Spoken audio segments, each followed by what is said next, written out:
Welcome back to the Redeemed Mess. I'm Kathy, and on this podcast, I talk about the messiness of life and how Jesus, in his grace and mercy, redeems every part of it. Whether you're walking through hard seasons, searching for hope, or just need a gentle reminder of God's faithfulness, you're in the right place. Let's dive into today's episode. Today, I want to talk about something I heard today on the podcast, Straight from the Heart.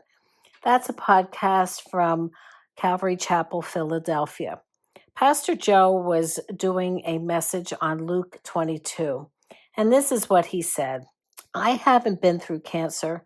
I don't have the right to talk about it, but I watch the lives of those who have, and I see so many impressions, religious conceptions, and other things just peel away. And yet I see this strength that remains. I see the wheat when the chaff is gone.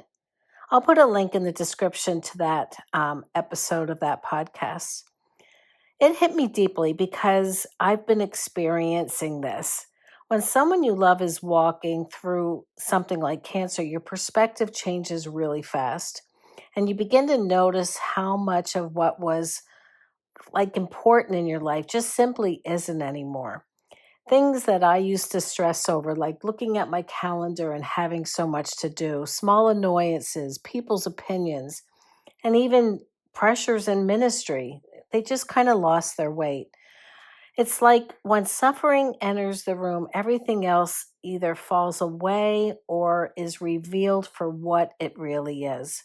The chaff blows off, and you start to see what truly matters, what's lasting, and what's rooted. And I've seen this in my daughter, this quiet courage, this grace, the depth of faith that isn't flashy or loud, but just real.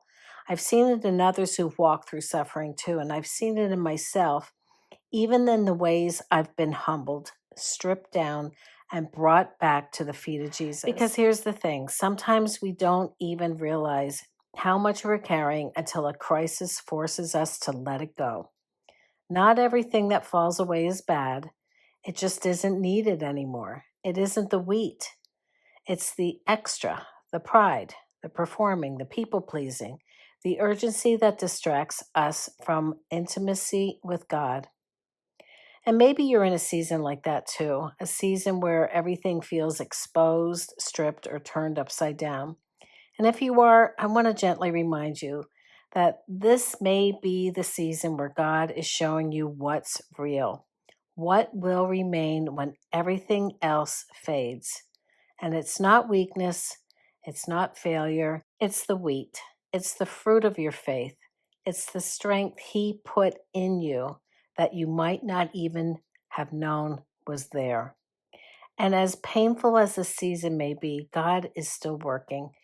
He's not done. He's redeeming even this. You're not alone. I'm not alone. We keep holding on and we keep trusting the one who sees the wheat. As always, take what you need, leave the rest, be blessed. And if you're in a season of simplifying, downsizing, or just want to live more intentionally in your later years, I invite you to check out my other podcast, Oma's Musings. It's where I share reflections from the quieter side of life with a little wisdom from this redeemed mess.